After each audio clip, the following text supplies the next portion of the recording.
What is up, everybody? Welcome to another episode of Limited Resources. This episode number 702. My name is Marshall. I'm one of your Limited Resources, and joining me on the line all the way from Denver, Colorado, it's Luis Scott-Vargas. Luis, you launched a new YouTube channel. Yeah, I did. You can head on over to that at youtube.com/EllisVargas or at EllisVargas, and did video a day, daily uploads, me making almost exclusively videos that just show up on YouTube. There will be some stream VODs if one stream video really hits, like a really cool something really cool happens.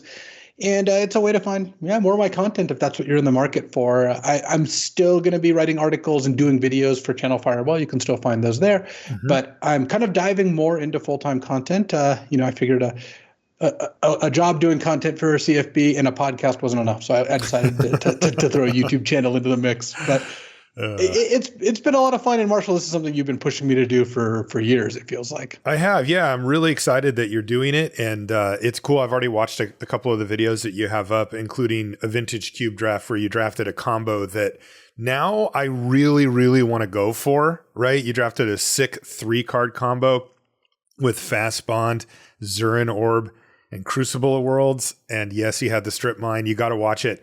At any rate, make sure you check out Luis's new YouTube channel and get subscribed over there so that you can see whenever he uploads a video. And I'm excited for you, man. I think it's going to go really good. And the first few videos are any indication, it certainly will, because those are bangers right off the bat. This show, we're actually... we're going to do the Sunset show for March of the Machine today. And the reason for that is that the full spoiler for the Lord of the Rings set is now out, and we want to do a set review for that. The reason being, that isn't the next big set, right? That isn't coming out for a while, but it is a fully draftable set that is available both on Arena, Magic Online, and even in paper as well, of course. So this is a set that, we want to cover because we're going to be drafting it. So early next week on Monday, we're going to record the set review for the Lord of the Rings show, but we had to send off March of the Machine in proper fashion with its full Sunset show, and that's what we're going to be doing today. Before we get into the main topic, I want to thank everybody on Patreon. That's how the show is supported. It's patreon.com/limited resources. And I think if you listen to the show, you know how that works and what that is. I just really want to say thank you to everybody who signed up over there, especially recently. That means a lot to us. And of course, our longtime supporters as well. They've kept the show going. So thanks a lot. We really appreciate it. One of the perks that you get is you get to submit questions for the Patreon question of the week. This one comes from Dave, who says, I'm finding some drafting success when I go for simpler attack my opponent until they're dead style decks.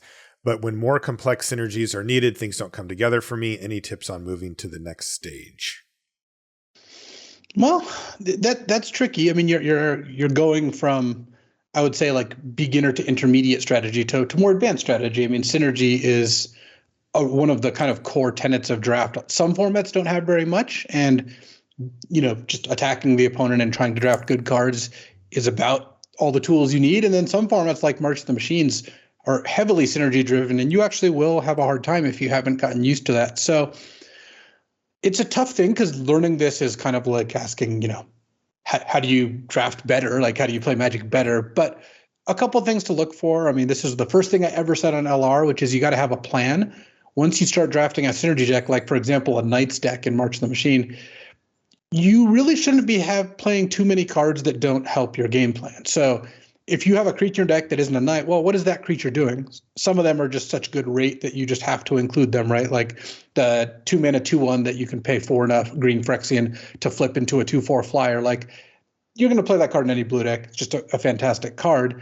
But when you look at a 4-mana medium stat creature that's not a knight, like that probably shouldn't be in your deck. And you should be kind of aware of what your deck is trying to do and where you're trying to go with it, just so you kind of stay on plan. And if you start there by not playing any cards that aren't on plan, and then maybe you move towards knowing when the exceptions are, I think that'll kind of get you a long way. But know what the synergy decks are and what you're trying to do. A good thing about modern set design is they have these signpost uncommons, and you'll see that next week in the set review, where, for example, Stormclaw Ravager, the black-red one from March of the Machine, when you sack an artifact or creature, it gets a +1/+1 counter and you draw a card. Great. It's telling you need to sacrifice stuff. Like that's what the whole game plan is.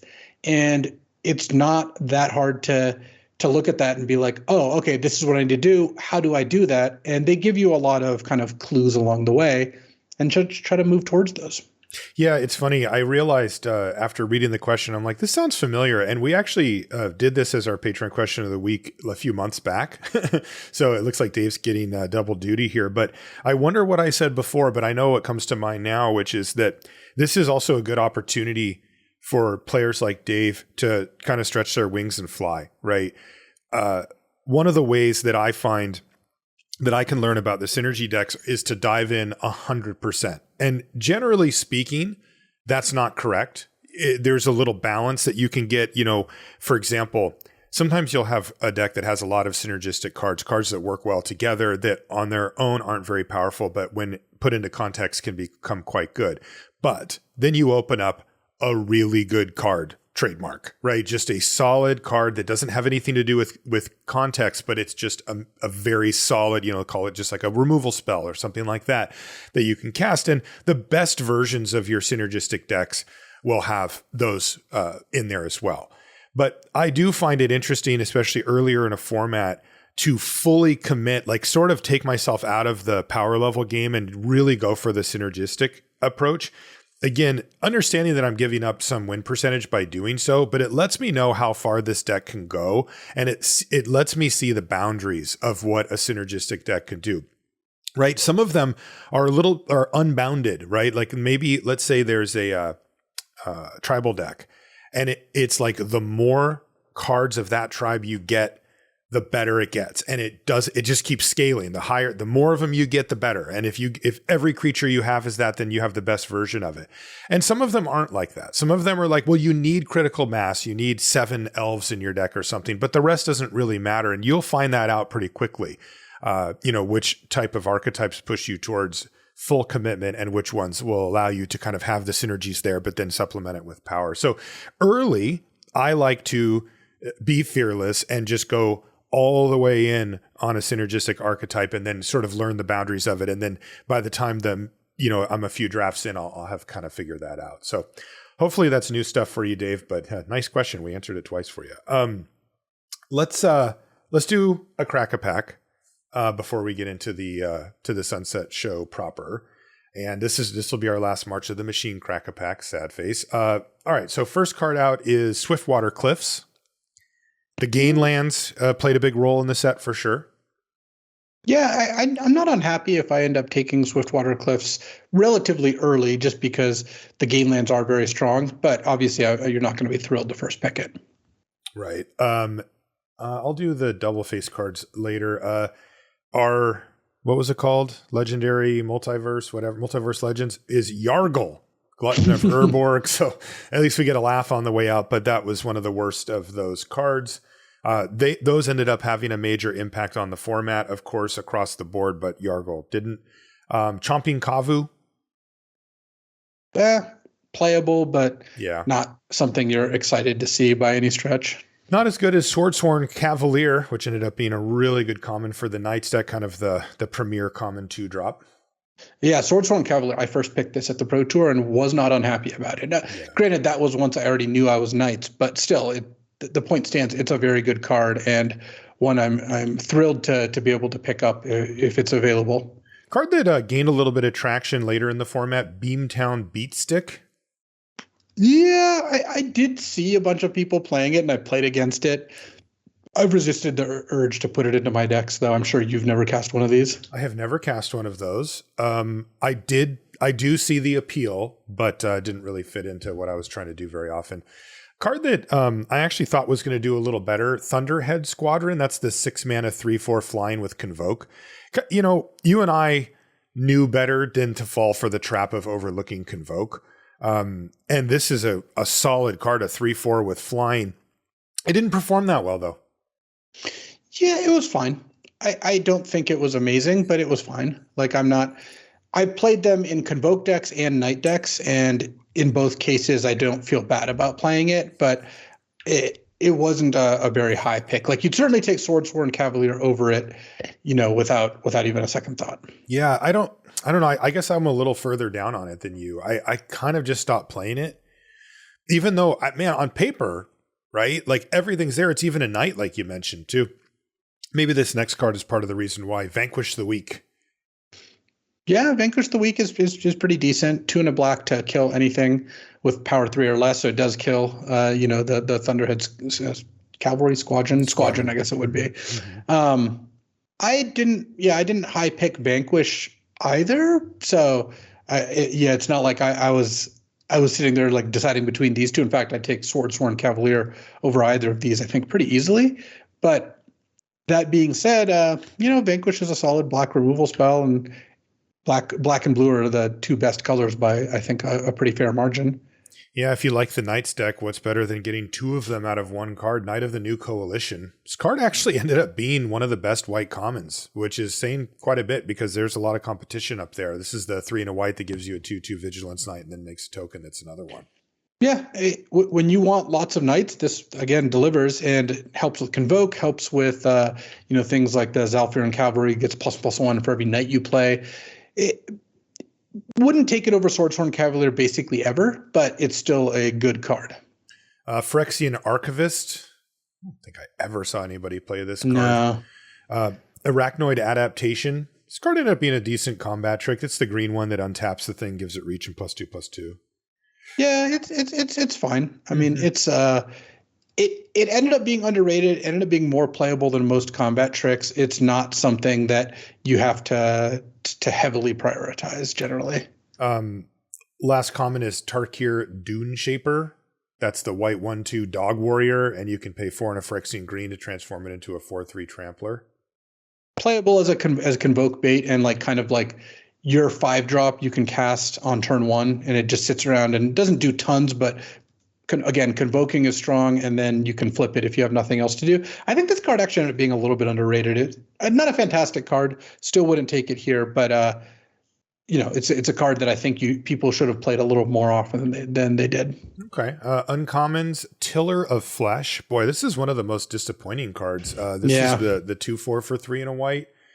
And if you target a permanent, then you get to incubate 2. And it just, man, it had everything, right? It seemed like it was in the right. It was a Phyrexian. It made the incubate tokens, which was the theme for partially for white. Everything seemed to be there, and it just didn't really come together. Yeah. It just was, I think it needed maybe incubate 3. As it was just a little too slow, a little too anemic when it came to power level. I mean, that was, and literally, right? Like you paid 4 mana for 2 power, and that was the problem. It just didn't quite get there. Astral Wingspan. Not really sure how I feel about this one. This is the 4 and a blue convoke enchant creature gets +2/+2 flying. When it ETBs, you draw a card. Obviously, a very high ceiling on Astral Wingspan. Yeah, I have played it in a bunch of decks, and it's had mixed results. It can be very good. It's a little bit like the Thunderhead Squadron, which is it's the expensive convoke card you put in your deck when you don't get good expensive convoke cards. Yeah, like you'd much rather have Meeting of the Minds, Artistic Refusal, like Temporal Cleansing, all those cards. When you don't have those cards, then putting Astral Wingspan in your deck and putting it on one of your 2/2s or something is a real thing. The biggest drawback to this is that you have to tap out for it and put it on a creature, and if they have mana up, that can be a kind of dicey proposition. But honestly, it's not really that bad of a card once you do land it. Yeah, I would call it high risk, high reward for sure. Last uncommon, this one you liked. It is Invasion of Azgul. Yeah, this is solid. This is the Black-Red Invasion that starts out by edicting them, and then you end up getting a 2/1 that grows if you do end up attacking the battle down. And it's I think a pretty solid card. Like, it's a reward for being in black-red. I still think I would take Swordsworn Cavalier over all these cards, though. The Invasion of Azgul has always confused me because, like, I know it's good. Enough people have told me. I've played it a few times, and it's like, okay, yeah, this does a thing. But when I read it, I'm like, this card should not perform well in this format. Like, it must just be if it's a 2 mana battle, then that's good enough. Like, even if it doesn't really do that much. This actually on turn 2 does do quite a bit, right? So maybe that's the way, because I just feel like there's so many tokens and things around that you're not really getting much out of the front end, and then flipping it into the other thing is fine, but like it kind of takes a lot of effort for a creature that's not like just winning you the game or whatever. I think that the kind of the tipping point for battles is all the 2-mana battles are good, because it's so cheap to get going, and then you get such a big advantage when you do flip them. So I agree. That must be it. Yeah, I think that's kind of where it's at. Well, we get to go out on a high note here, Luis. Our rare is Zephyr Singer. That's the 2 blue, nice. 3/4 convoke with flying and vigilance, and it gives flying counters to things that convoked it. This card's one of the best cards in the set, actually. Certainly a rare I would be happy to start with and would take over every lower rarity card. That's right. So as it turns out, an interesting pack until the end, and then it got a little less interesting because we opened a bomb. Okay, so let's get into the Sunset Show. If you could summarize the set in one sentence, what would it be? I said tons of power, tons of fun. The set is wildly powerful. The bonus sheet obviously contributes a lot of that power, but it's just powerful all over. And it seems like everything is doing nutty things, but that actually somehow balances out. So I thought this set was fantastic. Yeah, this is going to be a glowing review just for anybody that hasn't listened in a while to us talk about this set. I put forth a question for my sentence. I said, maybe balance does equal fun? Because, we always talk a lot about how those things are related, but they're not directly correlated. But this set's, you'll see when we go through, it's very, very balanced out as far as colors go. And it ended up being, one of the more fun sets we've had. Archetypes is interesting. What turned out to be the best archetype? So the top 2 archetypes, this is a place, by the way, where I think using 17 lands is a very good use of it. We have a full run of the entire format behind us. And, that's a lot of data that would be hard for us to kind of conceptualize, though I do think we got close. Anyway, the 2 archetypes that distanced themselves from the pack were blue-black and blue-white, which isn't a coincidence that they both share blue. It did end up being the best color. And, it turns out that there was solid archetypes with deep commons around both of these, the blue-white Knights deck and the blue-black Control, or whatever you want to call it. Yeah, I think that blue carried, of course, both of these archetypes. And black, I think, was stronger than white overall. Like black also you could pair with any other color, and I think be very happy with it. Just having 2 great common removal spells and a bunch of other good commons does that. But blue-white, in specifically when you combine blue and white, it elevated white to a really high level where blue-white was certainly a top tier, one of the 2 top tier archetypes. Yeah, and then it gets really interesting because all the other archetypes, with the exception of one, are grouped between, in this case, 54 and 55% win percentage. The blue, white, and blue, black were up in the 57 to 58 range. But every other archetype was within a percent of itself, with one exception, which was black, white, which was 1% behind at 53. I mean, that is absolutely astonishing. Right? You have the 2 best decks, but they're not at 60% or something where they're stupid. They're at 54 or, 57 or whatever. And then you get into the 53, 54, and 55 encapsulates all the other color pairs, and the majority of them are between 54 and 55%. And that says a lot to me, right? I mean, that is as good as you're ever going to get in balancing something as complicated as a Magic set like this. And I think it had a positive impact on our experience. I mean, I still think that balance and fun aren't, exactly like a one-to-one. Like this, if something's unbalanced, it's not fun. If something's balanced, it is fun. But in this case, I do think color balance is one of the more important things. And yes, blue and black were better than the other colors, but all the colors were draftable. All the color pairs were draftable to some degree, and that is important. Yeah, I mean, and if I put this question to you about the balance thing, they may not be directly correlated, but you would always take balanced over unbalanced, right? not knowing anything else. Yeah. Yeah. I mean, just like if you could have it, you would, right? It's just, it doesn't necessarily mean that the set's bad if it's not, right? Yes, I agree with that. Yeah. And then, of course, I have to give a shout out to my 5-color deck, or 4-color. It ended up being most of the time, which was, by the way, not on the level of this other group of archetypes. It was below it at the around 50% range. But remember, this is for 50. The average for 17 lands users is somewhere in the 53 to 54, like 53.5% range. So because, they're more dedicated players and better players than the average pool. So 5-color was actually below average, but it was a thing you could do. And it wasn't, this is about as good as 5-color generally gets. We have seen a couple of exceptions, but in sets that have the fixing to support it, this is about as good as it gets, where you're not making a horrendous error by drafting it. Like, it's not like, you're down in the 40s or whatever, where you really can't compete. It's just, if you're playing at the Pro Tour, you probably want to avoid it type thing. What cards were we most wrong about during the set reviews, or cards maybe that just surprised us one way or the other?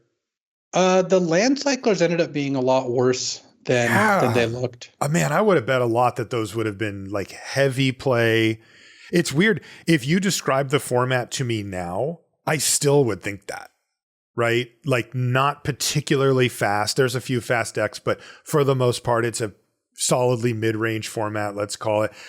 Your people splash, your land drops matter. Like, I just would, you get up to enough mana to actually cast those cards sometimes. I would have assumed even after you telling me that those cards would still be very good and very important. And mediocre is, I think, exactly the best way to describe them. They ended up just being okay. They did see play. It's not like they weren't played at all, but they were just kind of there and just okay. I think it was an interesting lesson of kind of where Magic has gone to in terms of power level, where it used to be that a 6-drop that you could cycle for 2 was a good card. Like, and we kind of evaluated them as such, because it's like, yeah, that makes sense. This card can help. It can cast your spells. It's a big drop when you need it. As it turns out, it wasn't very strong to land cycle on 2 mana, and it wasn't very effective to cast these on 6. Not enough to the point where it's worth playing these cards. Yeah, I mean, I wouldn't go that. I mean, it was still worth playing them, right? Well, sorry, not high picking them. They weren't premium cards. Exactly. They were enough worse on 2 mana and 6 mana than just playing cards that cost 2 and then cost 5 or 6, that you're better off not doing that. And I think also the fact that Convoke kind of lowered the curve did impact things a little bit, where like you could get powerful cards for 4 or 5 mana or less in terms of actual mana invested. You can play your 6 mana Convoke cards for 3 mana plus 3 creatures. That makes it a lot more appealing than playing a 6 mana card. Yeah. One of the groups of cards or types of cards that surprised me were the non-aggressive white cards. Cards like Cut Short and, like we mentioned, Tiller of Flesh on the Crack-a-Pack. Even looking at the card file, before we started drafting, and even after having played it a little bit, I still thought that these cards would fit in. I recognize that they're not good in the Knights deck or the aggressive deck, but it seemed that there was a incubate plan, right? The black-white deck, which by the way ended up being the worst deck, but that plan would still be in place enough so that you could kind of, the trick with incubate, at least as I saw it at the time, was you need time, right? You're playing these cards that give you these incubate tokens, but you need enough time to wake them up and actually take advantage of them. And I thought that cards like Cut Short and then, as I mentioned, Tiller, would be an archetype that you could definitely build around some high toughness, come at me bro type stuff, where it's like kill your attacker, have a big blocker, but build up some of the incubator tokens and then eventually flip them all over and start attacking with them. And that never quite came together. Those cards just underperformed kind of from beginning to end. Yeah, I agree. I think that wasn't just really not where the kind of the gameplay ended up going. Yeah. What about Nuzumi Freewheeler? Oof, I hate that card. So this is basically Nuzumi Freewheeler plus all the other transformers that cost like 4 more mana to transform tended to be just on the weak side, tended to not be that good. And big risk. Yeah, it just turns out investing that much mana into them wasn't as good as it looked. So again, like the land cyclers, these cards were playable, but they didn't end up being as good as they looked. What about Transcendent Message? That's the X blue Convoke draw X. It turned out that card was actually pretty good. Convoke did actually make that card work out well enough, and I think we panned it a little bit too much. Yeah, I mean, you had to build around it a bit, but if you did, it paid you back. What were some of the underrated cards? So one of my favorite cards in the whole set was Omen Hawker, otherwise known as Soul Ring. Soul Ring, okay. I think when you built a deck to be able to use this card, it was really good. And you actually, I mean, you got to see you were doing coverage of the feature match I played in, where I played this card, and I used it every turn for mana. Like it just really is that good when you're just going off with it. So really did like playing Omen Hawker. Arachnoid Adaptation ended up being a little underrated for sure. We talked about that a bit before. Tangled Skyline, the gain 5 life, incubate 5, your Phyrexians have reach card. That card ended up being pretty good too. That card really, it bought you a turn when you played it, and then all your creatures got so much better defensively. Like the Knights deck really hated seeing that card. This is a card that could actually successfully kind of stem the bleeding and then eventually gain control. So I think Tangled Skyline was a huge part of a lot of like the green decks that were trying to survive the late game. Yeah, it ended up being one of my favorite cards for sure. Again, it's a warm, fuzzy feeling award winner. Yeah, green, black, or multicolored green. And then Aki Scrap Chomper, the red for a 1/1 that you can pay 2 taps, sack an artifact, or land draw a card. Another good little blue-red Convoke enabler early, and then later it starts eating excess lands or treasures or whatever you have lying around to draw you some cards. So I actually like the Scrap Chomper. I ended up playing this one pretty good amount of the time. What were some of the more controversial cards in this set?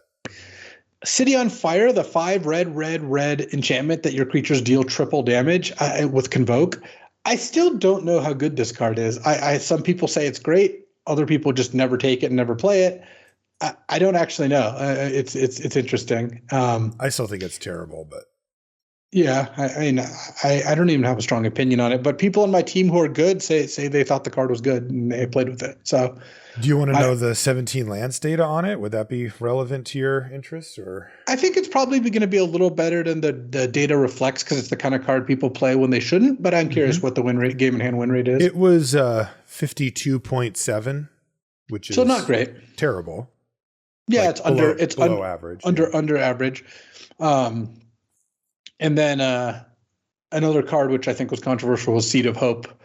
That was green for preordained. me. Yeah, it was for me, because again, we had that discussion about it. I think maybe it was with Sirki or something, but I was like, oh, maybe I should be playing this more often. And I heard Ben Stark talk about it, and he liked it in the multicolored decks as well. I did actually start playing it later. It was okay. I thought it was fine. Yeah, I mean, I like I said, I didn't have a strong opinion on it, but it is the kind of card that I ended up thinking it was good in the right deck, but not every deck wanted it, and it certainly looked bad on its face to me, and I think to you, but it ended up being a decent amount better than that. Yeah, it did. It was at least playable in some archetypes. What about Scrappy Bruiser? So that's the 3/4 trample. When it attacks, you can give a creature +2 or sorry, it's just a 3/4 to start with, right? It doesn't have trample. But when it attacks, you can give one of your attacking creatures +2/+0 and trample. Then it returns to hand at the end of combat. And such a weird card. I ended up thinking it was pretty bad, but I've also seen a lot of people play it, and I played it twice, and I was it can definitely do some threatening things. It can. I was like, I'm going to give this thing a chance, and I hate it. I just think it's terrible. It reminds me of, like, you know how sometimes they have cards that have a really powerful effect, but they require you to sacrifice a creature? This is like a lesser version of that. It's like you take such a huge tempo hit. It's so annoying. And even though it does do something powerful, it often just isn't worth it, to do it. And I'm off of Scrappy. I played it twice, and I was like, okay, this is okay. I was like, this card is horrible. I maybe that's too strong, but I don't play it anymore. I think it's detrimental to your win rate. Yeah, I can believe that. What was your favorite artwork for this set? I like the Zarek Strobe Knight, illustrated by Pavel Kolomayets, and I thought it was just a cool artwork. I think it did some neat stuff. It's also a really cool name. right? Yes. Strobe Night. Like, I don't even know what that does, but that's really cool. Mine was Marauding Dreadship by Tiffany Terrell. And this is I loved this one from the very second I saw it. I don't think I've ever picked a red card, but it is a gnarly piece of artwork. The Dreadship is basically a shark. It like a kind of an ancient, skeletal shark itself. And it's just tearing through the like red waters with like this little boat next to it. I thought that was, I saw that and I thought that one has a really good chance to be my favorite art, and it held up throughout. As usual, though, lots of really good art in this set. The only knock on Magic art these days that I have is that it looks too similar. It's harder. Like every card kind of looks like the similar styles, but I have to say it's very elevated. Like it's extremely well done stuff. Yeah. Like basically across the board. What were the best build around cards in this set? I had a hard time finding them. Did you find something? You did. Thank God. I think anything with Convoke counts, especially the expensive ones, Artistic Refusal, Transcendent Message. Once you had a couple of those, you really were putting all the 1 and 2 mana creatures in your deck as possible. It was changing the order which you drafted and played in a way that I think was heavily positive. So definitely would call that a build around. And then Marshal of Zalfir, clearly the night build around was great. Starting with that was always good. And Corruption of Tawashi and Omen Hawker kind of as a pair, though they're both good individually. This is the enchantment that whenever you transform a card, you draw a card. So it drew you a card off all your incubates, it drew you a card off all your transform creatures. That was one of the cards you could really grind and go long with, and would let you put like Ichor Drinkers and stuff into your deck for really good value. Tribute to the World Tree is an interesting one too. That's the triple green enchantment that basically when you play a small creature, it gets bigger, and you play a big creature, it draws a card. And it was triple green, so you had to, end up with a deck that had 12 or 13 forests ideally. So it wasn't easy, but it was worth it if you had your 18 creature green deck with tons of forests in it. Yeah, I loved both of the Tangled Skyline and the Tawashi. Like those were build arounds in the sense of like it wasn't necessarily specific cards, although you mentioned Omen Hawker being great with it, but it was also about like building a game plan around those cards, because those type of cards do give you some sense of inevitability, right? Especially the Tawashi. Like you start getting that thing rolling, and if you have enough support for it, it can absolutely win you the game. But you have to be alive, and that was kind of the idea, was to set yourself up with the offensive speed. I have to go back a couple of. I hate to do this, Luis. Really, like I'm not feeling good about this at all. But we have to go back to cards we were most wrong about. Our boy. Look how they massacred my boy, Skittering Surveyor. I wouldn't go so far as to say most wrong about that, because I still played that card a lot. I did too, but were we correct to do so? Were we taking it too highly? It was not an important card in the format. It was just kind of decent. I will say that. What did we give it, a B? Yeah, it ended up being more like a C plus B minus. Really? Some decks really wanted it. It's I don't want to lean on 17 lands too much because I took Skittering Surveyor super high, but 54.3. That's dead average, like hanging on by a thread to not just be detrimental. I mean, I think C plus is still a fine rating for that. Like, why did they do that to my Skittering Surveyor? Why did they put it in a set where it wasn't prime position to be awesome? Like, come on. I think that I think that Skittering Surveyor was still pretty good. I know it wasn't the best card ever, but it's still, when you were playing a 3-color deck, I think it was important. And when you were playing like a deck that really wanted to hit land drops, like black red used this card fairly well. I will say it went from an always good card to a conditional good card. Yeah. Like I still maintain that the decks that wanted it was about as good as we had kind of thought, but just not every deck wanted it. Part of our rating. And in its prior iteration, every deck wanted it. Yeah, and I think that was less so here. Okay. Sorry, Skittering Surveyor. What card still looks good when you read it, but it just doesn't see that much play? Land Cyclers, right? Like, I still look at them and I go, this card's freaking awesome. And it's like, no, they're just not, they see play.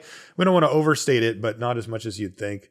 One that is kind of the classic for this for me is Scroll Shift, where you read me the card. I can think of a lot of cool things I could do with it. It cantrips automatically. So like, I'm not even giving up that much by playing it. It might save a creature. It might get a new ETB. It might produce a block. I don't know, whatever.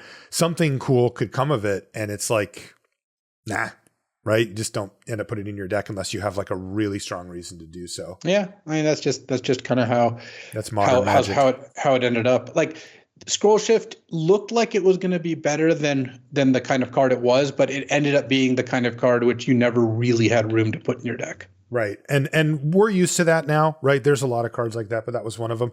Another card too, this is a more sign of the times type card. And I mean, this type of stuff, we're used to this, but I like to bring it up just to, especially for longer time players, especially for people coming back to the game to realize how much things have changed for Limited.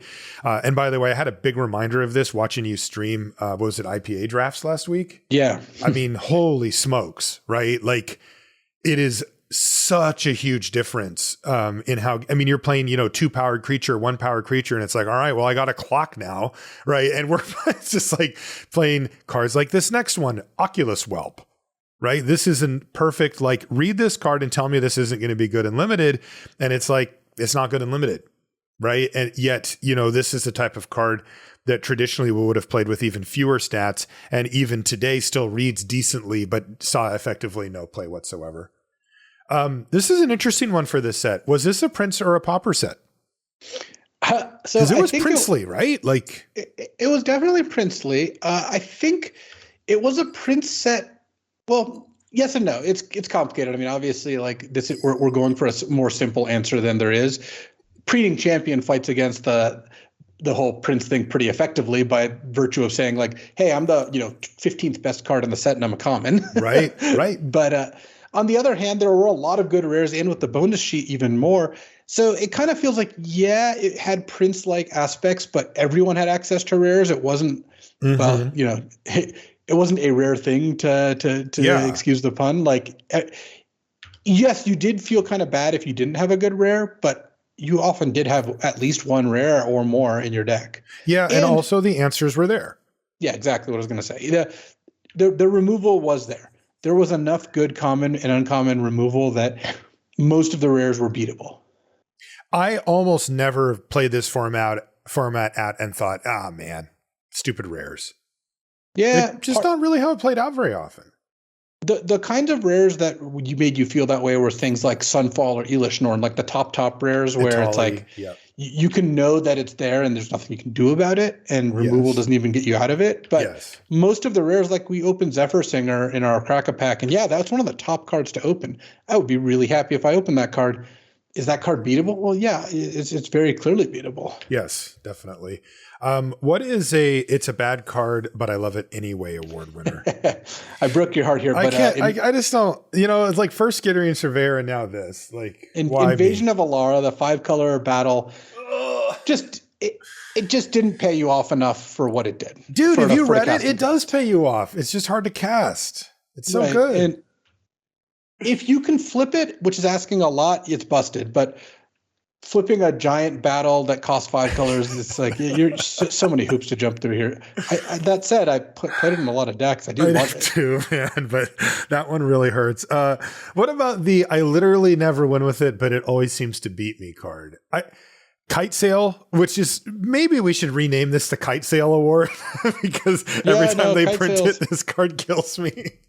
Kite Sail is kind of the perfect card for that. I think that for me, Botanical Brawler was always a 5/5 on turn 4 for my opponent, and whenever I tried drafting green-white, they just like as far as dispersal did, or I never had another token maker, and it was just like terrible. But. No, that's the classic for sure.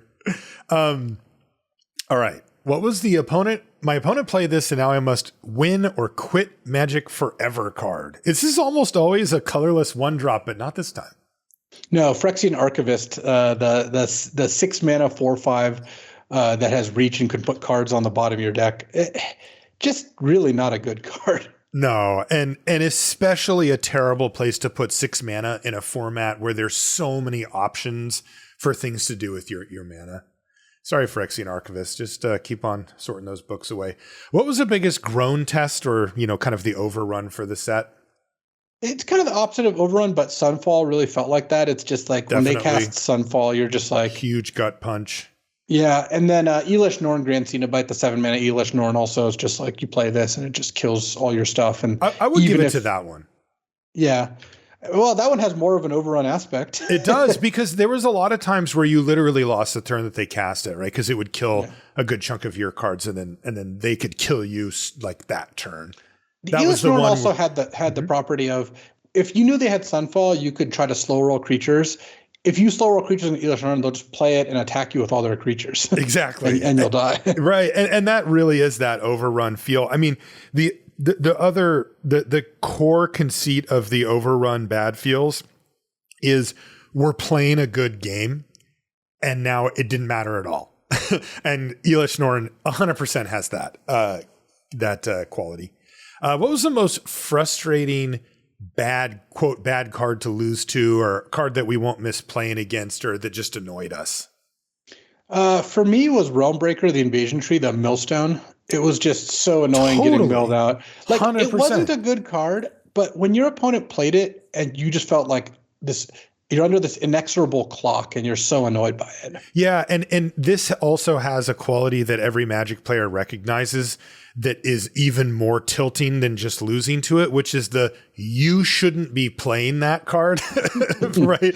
Because like it brings out this thing in even the calmest of players who say, what if you play against Knights? Like, what are you doing with that card in your hand if they lead on a 3-1 on turn 2, right? Yeah, okay, fine. I'm playing 5-color trying to resolve this invasion of Alara and draw a bunch of cards, so you're going to beat me easily because you played it. But, hello, we're not even playing with sideboards, right? Yeah, it was a frustrating card to lose to for a lot of the reasons. It wasn't fast. It was just the slow constrict. Yeah. What was the bombiest bomb? The one card you really hoping to open up in your sealed pool or get pack one, pick one? I know it's just Sunfall. Like it absolves you of all sins. Sunfall is just the best card in the format. I mean, you can make arguments for Elish Norn, but Sunfall costs 5 mana. It costs 5 mana and it's foolproof. I maybe told this story on the show, but I did the Arena Open, the last one. And when you open up your sealed pool for day one, on these sets that have that potentially have more than 6 rares, they'll only show you 6 of them. And they showed me 6 and they were pretty good. Like I had the Zephyr Singer and another good blue rare, I can't remember. And I was like, okay, yeah, this looks all right. And it says at the bottom, you have 2 more rares. And I'm like, all right. And so I go through and look at my cards, and my other 2 rares were both Sunfall. I was just like, okay, you slow rolled me a little bit, Arena, but I'll take it. And I 7-0, like actual 7-0 with that, because, well, let's just say they never play around the second Sunfall. Oh man, that was a treat. What was the best common for each color? This one gets kind of interesting because in most cases it's very clear. White, it was Aerial Boost. Blue had the best common in the whole set by a lot, which was Preening Champion. That ended up being one of the best commons we've seen in a while, right? Like we've had a couple instances now of cards that I would call a mythic common, which normally doesn't happen. Normally there isn't one that separates itself so much from the pack that we would put it in that category. What was it the 2/1 flyer for 2 and a white that draws you a card? Oh, Inspiring Overseer. Inspiring Overseer was one of them. And Preening Champion is absolutely another one. We described it on the show, but literally our Team Pro Tour testing, a big part of the limited meeting was, okay, let's look at what cards in the set we'd take over Preening Champion. And there were some good cards in that list that didn't make it, that you would not take over Preening Champion. Yeah, Preening Champion had the rare ability of raw power, but also fit into every archetype. That is the 1-2 punch that gets you to this level. Raw power will get you exchange. Ahead, but you just give up nothing in any situation. It's card advantage inherently, perfectly synergistic with both Knights and Convoke. Just a good rate, good at attacking battles. Again, it's just so Preening Champion, obviously the mythic common of the set for Definitely. Sure. Black was Deadly Derision, which was the best removal spell. Red, even though as a group it was lower percentage-wise, it still had a very nice common with Volcanic Spite, which if red had been better would have been an even better rated common. It just sort of got dragged down by the others. And then green, which is, I don't think I've ever seen this. I was like, I had a couple of cards. I usually will put the list in and then I'll go on 17 lands and kind of see we'll actually tell you what we think the best common was for each, even if 17 lands says that it's different. But I checked for green. I was thinking maybe Cosmic Hunger or Overgrown Pest. My favorite was Blighted Burgeoning. And I looked and they have 5 cards all at the 55% games in hand win rate. Those are the top 5 and they're all within a percent of each other. And they are Cosmic Hunger, Overgrown Pest, Blighted Burgeoning, Converter Beast, Arachnoid Adaptation. Is this 6 cards? 2, 3, 4, 6 cards. Sorry. And Wary Thespian. Arachnoid Adaptation and Wary Thespian. Yeah, I mean, they're all fine. This is kind of the theme of green, honestly, is like a bunch of fine cards. Yes, and that is exactly how I would describe these. And I think it's pretty remarkable that we have that many at the top that are all flat. What would you pick to be the best one if you had to pick? I think I would pick Pest or Burgeoning because they go into the green-based deck so well. Cosmic Hunger, is a decent Converter Beast, honestly. Converter Beast is really good. It's just a really good rate card. I think Converter Beast is my biggest miss of the past 5 years. Personally, I didn't start playing it until relatively recently. I just, for some reason, never thought of it as a card that I wanted in these type of decks. And it turns out it's just really good. And I missed that one. All right. This actually got interesting late in the stretch here. What was the mythic uncommon for this set? Now, both of you and I are going to say Invasion of Amonkhet, right? Yeah, I think that's clearly the level 1 answer is Invasion of Amonkhet. Yeah. Overall, if I had to pick one, yes, that would be the one. Yeah, it is interesting to note that Marshal of Zhalfir made a run and basically tied it up at the end, percentage-wise, but the winner is definitely Invasion of Amonkhet. I think that's the best uncommon in the set. It just does everything, for sure. What about the worst card in this set, or the biggest blank, or the most last pick? This one's really funny because normally it ends up being a card that does kind of nothing, right? It looks like a card from another set, or maybe that was, printed for a group of players that aren't limited players or something like that. But I think it's actually Jin Gitaxias Core Augur from the bonus sheet, because this card charges you 10 mana to get onto the battlefield and then usually kills you before it kills your opponent. So who wants to have a good time? Let's get 10 mana with no reduction ability or anything there's no convoke here. And then for your payoff, you die. Probably. Yeah, I don't think I ever saw this card in any capacity anywhere. Yeah. What was the most begrudgingly, this is where you shine, Luis. What was the most begrudgingly playable? I had it as a flywheel racer. Oh man, how does he do it every time? That's a perfect answer. Yep, it's the 2 mana 3/2 vehicle. I actually thought it was fine to play if you needed a little bit of acceleration, and had enough cheap creatures, but it was never a great card. It wasn't something I was thrilled to put in my deck. So flywheel racer, congratulations. Is there a card you will miss drafting? I think the card I'm going to miss drafting is a set of cards, which is just the Convoke cards. Convoke, I think, is a really good mechanic. It plays really well. It really does. Later. Yes, it does. The cards I'll miss drafting are the support for the 5-color multicolored stuff. The gain lands, every time gain lands are in a set, I think that's great. I think the basic land cyclers, even though they performed a little worse than Luis and I thought, are still a really great addition to sets. And, there's room to tweak those as well. And then I really liked the enablers for the multicolored decks like Blighted Burgeoning, Invasion of Zendikar. I like sets that have a ton of fixing and allow you to spread your wings a little bit. What was the LSV-iest card and the Martialist card? For me, I have Meeting of the Minds, the Convoke draw too. Meeting of Minds for sure. Come on, it's a cheaper. 2 mana. Yeah, 2 mana divination. Yeah, so that's actually really good, and it did perform well. What about for me? You picked this one for me, actually. Hey, look, the thing is, Mechanics wise, it actually isn't the martialist card in the world, but Marshal of Zalfir, like, come on. You're asking what's the martialist card, and there's literally a card named Marshal. I don't really know how you get away from that. We need a comma, right? That's all we needed is just a little comma. What about my Soapboxiest card? I think Wicked Slumber can go on that list. Yeah, these are the types of cards that convoke, tap down 2 creatures and stun, put a stun counter on 2 creatures. Like that's the kind of card which I think of. Like, yes, that card can't even be good, but I can think of you just lecturing people when they use it when they shouldn't. You know, definitely. And I did that at least twice on the show, just reminding people that you're supposed to use those cards as a tempo advantage to push through damage and not as a defensive measure. What card do you still have to read when it's cast against you? Kroxa and Kunaros. I have no idea what that card does. So rarely, and it does a bunch of weird stuff. I can reanimate from any graveyard. How many? You exile 5 cards. It has Menace, Lifelink, First Strike, I think. But yeah. Nobody knows. It's impossible to say.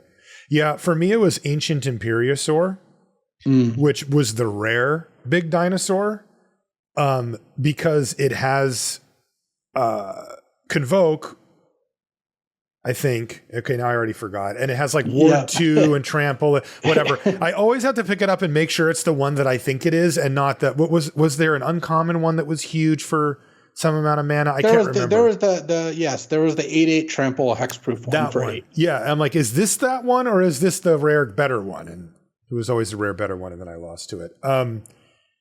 Okay, let's get into the meat of it here. From a design and development aspect, how did this set fare? How are the mechanics? What were some of the wins and the losses? And, to start off the discussion, we should start with battles, right? Which definitely were the new permanent type. Yeah. They introduced a new permanent type to Magic. That's always a big day, a big set, a big thing for a set. And I think that battles, they kind of came in a little conservative on them, I'll say. Like, there were some of the battles that were really, really strong and limited. Invasion of Innistrad, Invasion of New Phyrexia. These are cards that Invasion of Fiora, you're just going to first pick and be really happy about. But the constraint of a battle in every pack meant that not every battle was going to be nuts. And I think on balance, the battles were not super strong.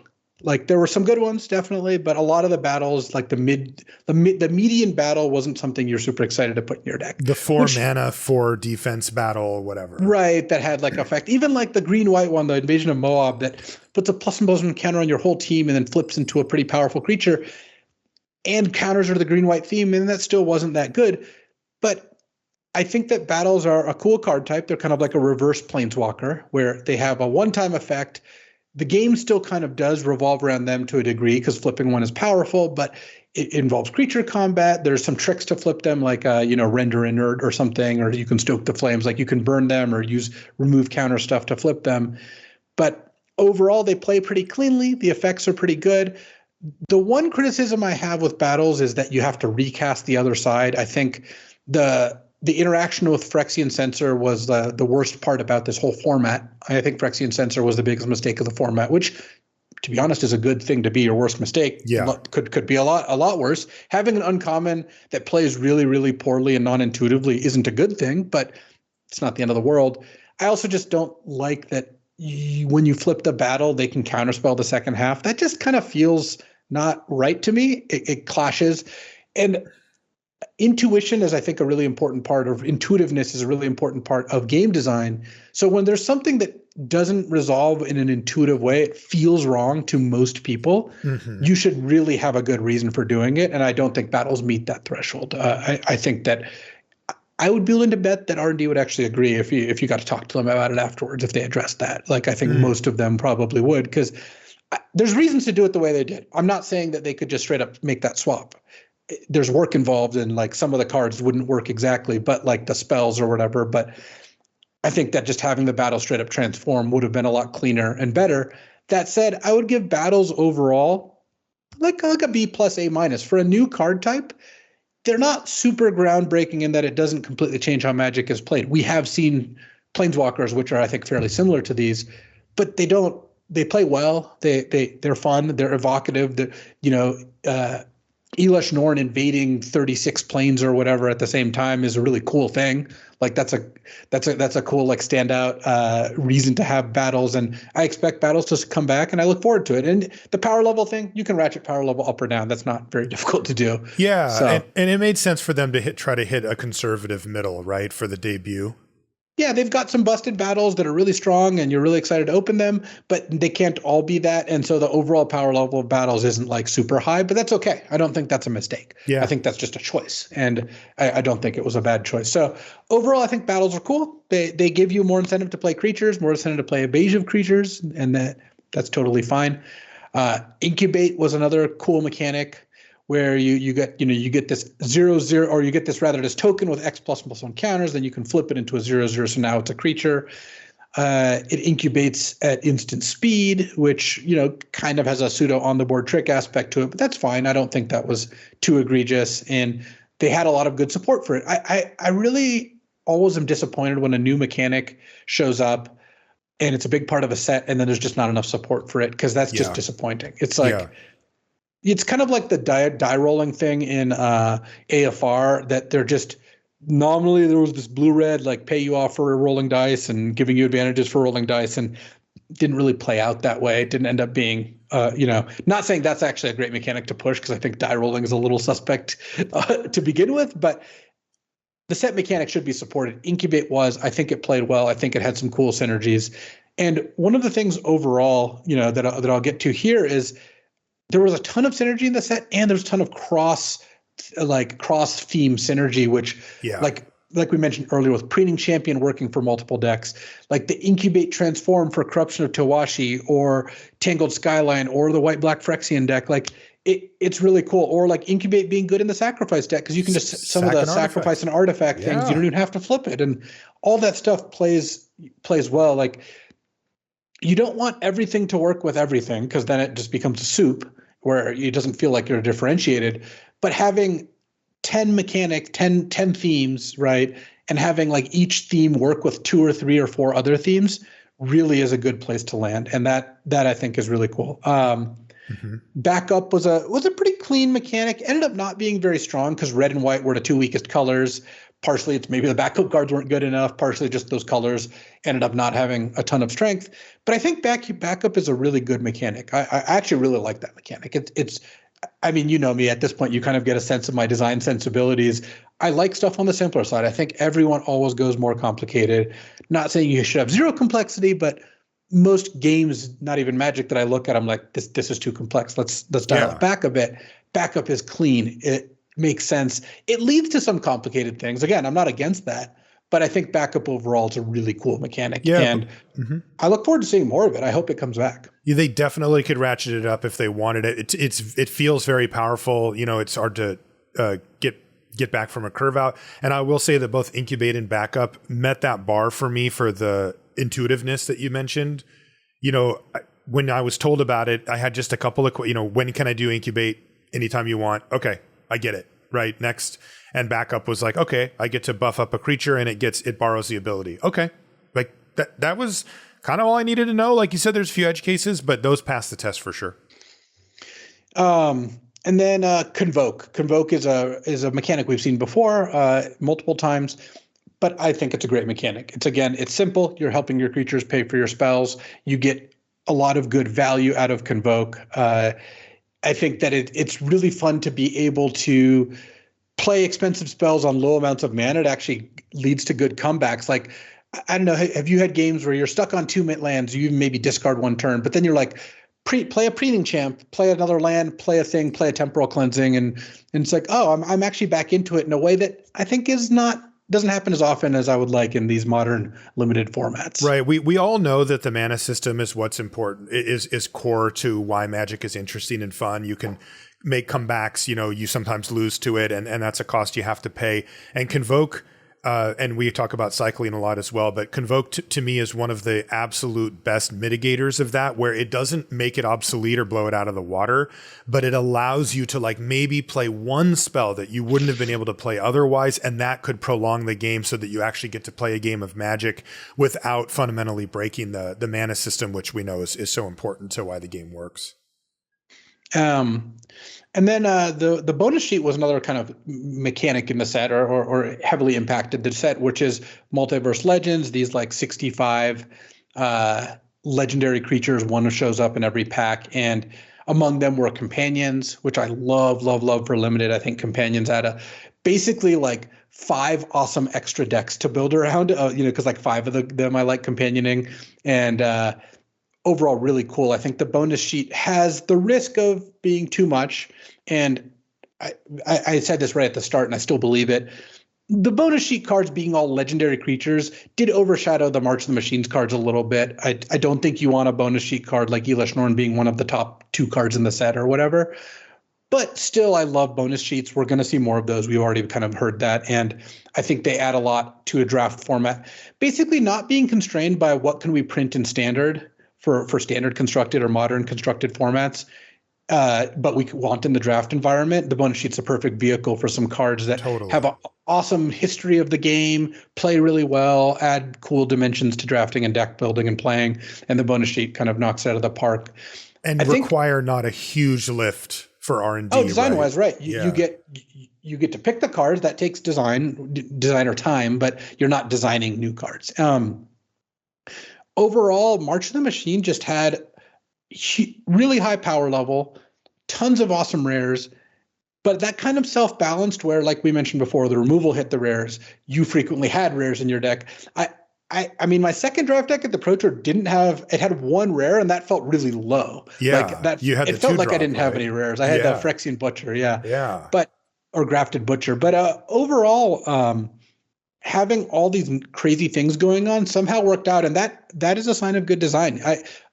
It's not just random that happened. It obviously you don't get a chance to draft enough times to be completely certain about how things are going to turn out when you're on the design side, because testing draft is actually really laborious. Mm-hmm. But this format really gelled nicely. The colors weren't completely balanced. Blue and black were a lot better than red and white.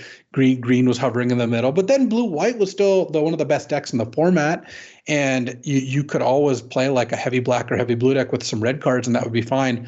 It wasn't so unbalanced that I think it ruined the draft format. And again, having a lot of paths to go down during draft is what matters. And colors being weaker does reduce the number of paths, because now you're less likely to go down the red or white path to start with.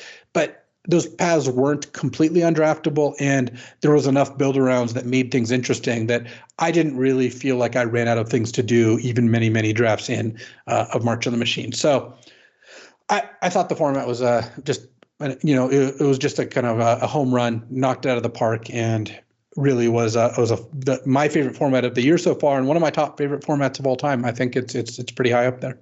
How high up there is it? Do you have a sense for that yet? I know it's usually like we need some distance. I think, it's going to be tough to beat Cons. I really like Cons. Is this knocking a top 5 for you?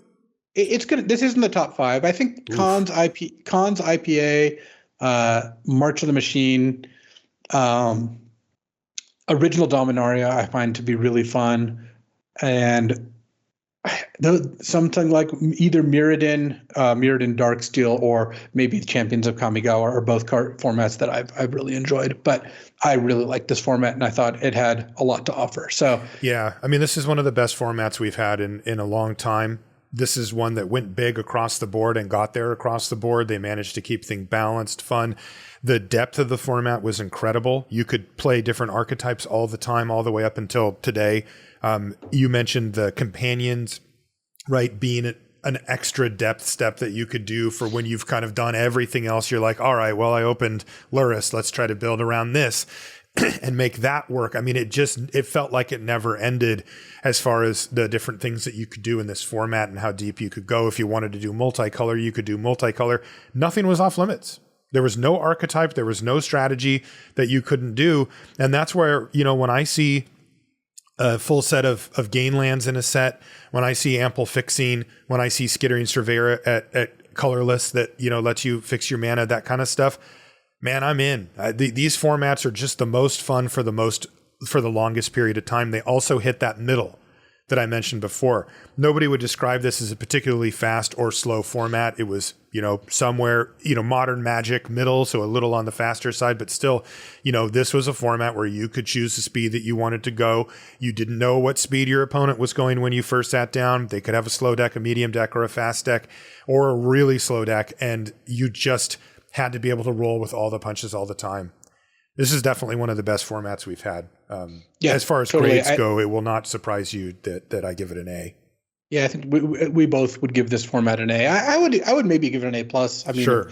If you're not going to give an A plus here, then what are you waiting for? So I think I would give this an A plus. Agree. Yeah, I just think that they this is as good as Magic drafting gets, and anytime that we can get sets like this, I'm going to be happy. What was your favorite card of the format? My favorite card of the format, I think, was Omen Hawker. I love just the Soul Ring really got you. I love tapping the Omen Hawker. What can I say? It's just exactly what I want to be doing. Tangled Skyline for me. Oh yeah, I love it. Because I was always drafting these slow 5-color decks, and you needed the ability to survive into the late game, and gaining 5 life and then putting out a bunch of huge reach creatures is exactly what I want to do in the mid to late game, because then it just buys you all the time in the world. Okay, great stuff. Wow, what a set. I'm sad to see it go. I really am. March of the Machine, I had reasonable expectations for it, but it exceeded all of them. And that is going to do it for the March. The March stops here, as I said, and we're going to say goodbye. But that does mean that next week we're going to be focusing on the Lord of the Rings set. So we'll get you up to speed on that on Monday. And we'll be going over all the cards for the Common and Uncommon review at that time and see what that set's all about. Because we are going to be drafting it. Like I said, it's going to be available on Magic Online Arena and paper. So this is the set that we're going to draft until the next set comes out. And that's where we're going to shift our focus. The Eye of Sauron, if you will, we're turned to that set. Yep. If you want to find us on social media, I'm Marshall_LR and Luis is LSV. You can find everything related to the podcast at lrcast.com. In fact, I will put a link to Luis's new YouTube channel right on the front page of the site there. So if you want to check it out, you can click on it and go ahead and subscribe to his channel. Again, if you're on YouTube and just want to find it there, it's LS Vargas. And you'll see Luis on there, and you can subscribe for daily drafts with your favorite Magic player over there. Again, I want to thank everybody on the Patreon for supporting us. Thanks again. It's patreon.com/limited resources, link in the show notes and on lrcast.com as well. That's going to do it for this one. We'll see you next week. Okay, Luis, it's time. Oh, yeah? I don't know if you're ready for this. It's been a while, buddy. I need you to, kind of stretch out the back, maybe do a little warm up, because we're going to do a Let's Stump Vargas. That's right. LSV is back. This is one that we used to do quite often, but it's been a while. And if you've never been here for a Let's Stump Vargas, I am going to open up a booster pack. In this case, we're going to go hard mode, Luis, throw you in the deep end. It's a mystery booster, so it's made up of cards from other sets. I am going to read the name of the card, and Luis is going to tell me what it does, and we're going to see how many of these cards he can get correct. And by the way, if you've never done this before, you should try it on your own, and you'll see how incredibly difficult it actually is to do. Okay, so first card out is Ghostblade Eidolon. This is so impossible. Ghostblade Eidolon? Yeah. I don't know. Do you want rarities? Sure. It's an uncommon. Okay. It is white. Okay. And I'll give you a hint. It's a 1/1. I don't remember this card at all, I'm afraid. Okay. This is the 2 and a white 1/1 double strike Eidolon with bestow 5 and a white. Oh, bestow. Okay, can sure. You see your camera? Do you remember that one? Yeah. Not really, but yeah. Okay, you'll know this one, I think. Sanctum Gargoyle. Yes, it's 3 mana or 3 and a white for a 2/3 flying. When ETBs, return an artifact from your graveyard to your hand. Bingo. I wonder if you'll remember this one. I think so, maybe. Surikar Banisher? Does that ring a bell for you? Yeah, this is 4 and a blue for a 3/3 ETB, return target tap creature to its owner's hand. Yeah, that's exactly right. Okay, I got it. We got to have a couple of easy ones for Luis in here. Opt. Mine, that's easy. I just was playing with this in Invasion. Blue, look at your top card. You can put it on the bottom, draw a card. Yeah, or in current English, scry one, draw a card. Oh, it now says just they did actually change it. Yeah, no, that totally makes sense. But you are correct. I don't remember this one. Oh, this one. Dukara Scavenger. These are impossible. I don't remember this one. Yeah, this is 5 and a black 4/6. When it ETBs, you may put target artifact or creature from your graveyard on top of your library. I'm reading it and don't remember it. Oh, I remember this card. Absorb Viz. Oh yeah, this is the 6 and a black. They lose 4 life, you gain 4 life. It has basic land cycling, 1 and a black. Yeah, that's right. Do you remember Arrow Storm? It's from one of your favorite sets. 3 red for deal 4 to any target, but if you raid, deal 5 to any target instead. Never gonna forget this card because me, Benes, and Ifro lost a match to this in the team Grand Prix. One of the team Grand Prix because we didn't play around Arrow Storm, and it was Oh, that's brutal. And yes, you are correct, by the way. What about Smash to Smithereens? This is 1 in a red, instant destroy target artifact, deal 3 to its controller. That is correct. Blanchwood Armor. 2 in a green, enchantment or enchant creature gets +X/+X or X is the number of forests you control. That is correct. What is it? Oh, this one. Kavu Climber. I love this one. This is 3 green for a 3/3 ETB draw card. Yeah, this one's right up your alley. Okay, this is... I think you might get this one, but it is a little hard mode. It is Sultai Charm. So it's Sultai colors, blue, black, green. Mm-hmm.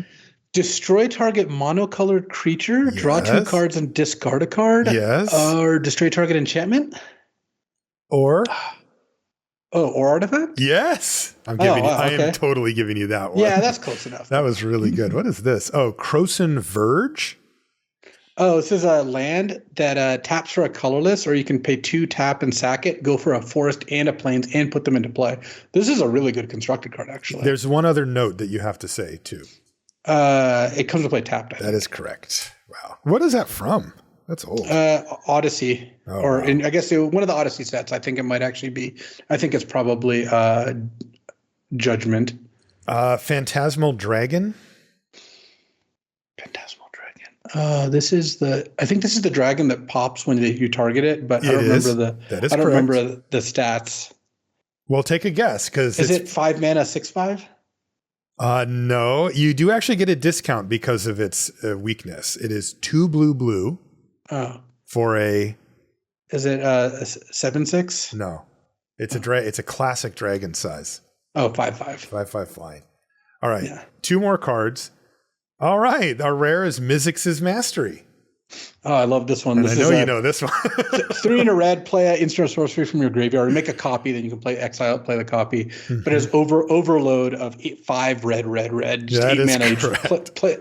You play the whole kit and caboodle. Now this one's not fair because it's the playtest card, which I assume you don't know any of these. I don't really know any of these now. Yeah, but we'll read it for fun. It's Waste Land. As in there's a space in between. It's a land that taps for colorless, or you can tap it and sacrifice card name, which is Wasteland, to destroy target non-basic land. That land's controller creates a Wasteland token. So we're not going to count that one. So your final score, 1, 2, 3, 4, 5, 6, 7, 8, 9, 10, 11 correct with only 3 misses in there. That is incredible, dude, especially for mystery booster all the set. Sets of Magic. Yeah. All right, Luis, you still got it, man. Nice work. I'm curious for the listeners at home, how many of those would you have gotten?